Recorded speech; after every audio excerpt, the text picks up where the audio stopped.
Sunteți mamă, tată sau aveți un copil de vârstă școlară la care țineți foarte mult?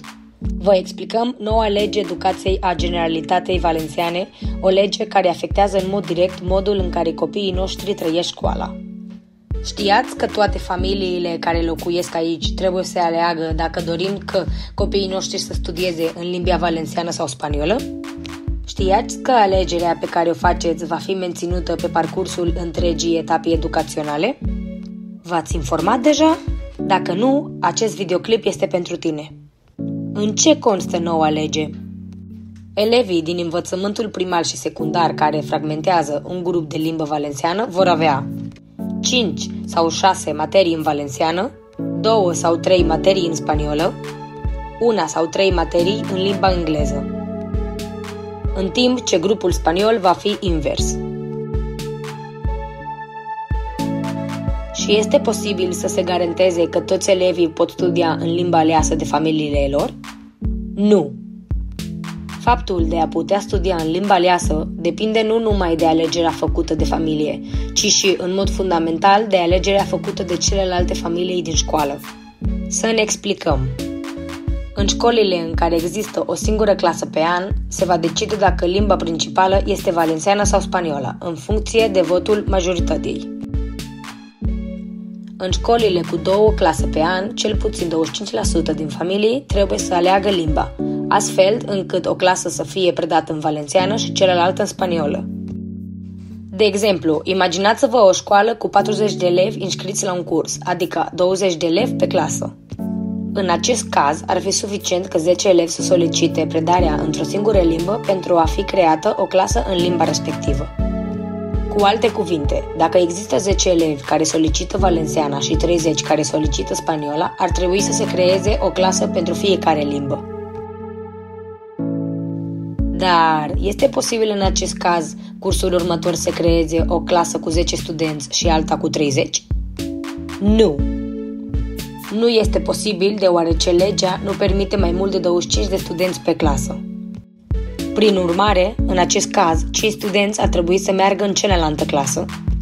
Și cum decideți care elevi vor merge la clasa pe care nu au ales-o? Aceasta este o altă întrebare importantă. Se va acorda prioritate elevilor care au frați înscriși la școală, celor care aparțin unei familii numeroase sau monoparentale și celor care au un handicap.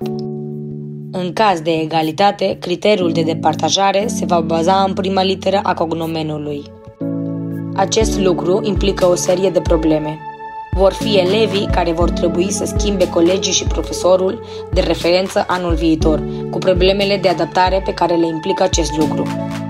Cercea iures riscă să dispară, deoarece costurile nu pot fi suportate.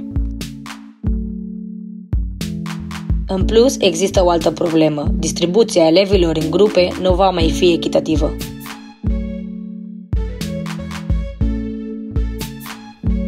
Prin urmare, profesorii nu vor putea să se ocupe de ei în același mod.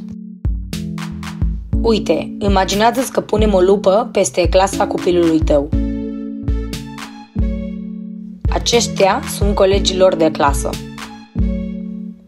Juan Roman, Ionela, Giagi, Constantin, Ayub, Neus. Ei sunt în acea clasă din cauza unei întrebări aleatorii. În sistemul actual, pentru a-i distribui, profesorii au ținut cont de caracteristicile, originea și nevoile lor educaționale, astfel încât cele 2 clase să fie cât mai echitabile posibil, urmând principiile egalității și incluziunii. Odată cu noua lege, aceste criterii dispar, deoarece elevii vor fi separați în funcție de triada lingvistică, fapt care ar putea duce la o distribuție dezechilibrată în ceea ce privește diversitatea culturală prezentă în clasă și, cu atât mai mult, în ceea ce privește compoziția socioeconomică și performanța academică. S-ar putea întâmpla că toți copiii cu nevoi speciale să fragmenteze aceeași clasă. Școala ar trebui să reflecteze o societate plurală, diversă și bogată din punct de vedere cultural, iar segregarea pe criterii lingvistice creează o problemă care nu există în prezent. Acum că știm cum funcționează această nouă lege, trebuie să ne punem o întrebare importantă. Ce opțiune alegem? Răspunsul este clar. Alegerea limbii valenciane este singura opțiune pe care va garanta o competență bilingvă care va deschide uși atât în sfera personală, socială și profesională, cât și îmbunătățirea competențelor în alte limbi. Învățarea limbii spaniole este garantată în orice opțiune și este prezentată în toate sferele societății. Învățarea limbii valenciane este o oportunitate pe care mulți copii o vor avea doar la școală și este esențială pentru a garanta integrarea deplină și egalitatea de șanse. Este clar că această lege nu a fost elaborată cu gândul la copii. Familiile trebuie să se asigure că copiii noștri își pot exercita dreptul constituțional de a cunoaște ambele limbi oficiale. Pentru integrare și egalitate de șanse, spuneți da la limbi valenciane.